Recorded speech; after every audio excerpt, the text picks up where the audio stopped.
Inside the Great Pyramid lies a secret that engineers today still cannot explain. To understand it, we must go back 4,500 years, where brilliant minds designed something far beyond their time. Massive limestone blocks are precisely cut in quarries near the pyramids using copper tools and the skill of thousands of workers. Smoothing the stones was essential to prepare them for perfect assembly, ensuring a flawless surface. They moved stones weighing tons with methods still debated today. They moved stones weighing tons not by strength alone, but by engineering genius and teamwork. Within these narrow, ancient corridors, precision meets mystery in every stone.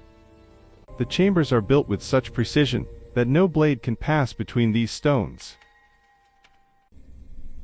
This perfection remains one of Egypt's greatest engineering mysteries. As the sun sets on these ancient stones, the mysteries of their builders live on. Layer by layer, through the efforts of thousands, rose the wonder never replicated by mankind. No mortar, no gaps, just engineering mastery that still confounds experts. The real secret wasn't strength, it was organization, timing, and teamwork.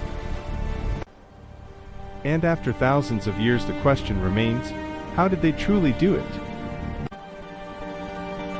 If this ancient mystery amazed you, subscribe to the channel and like the video for more secrets hidden in stone.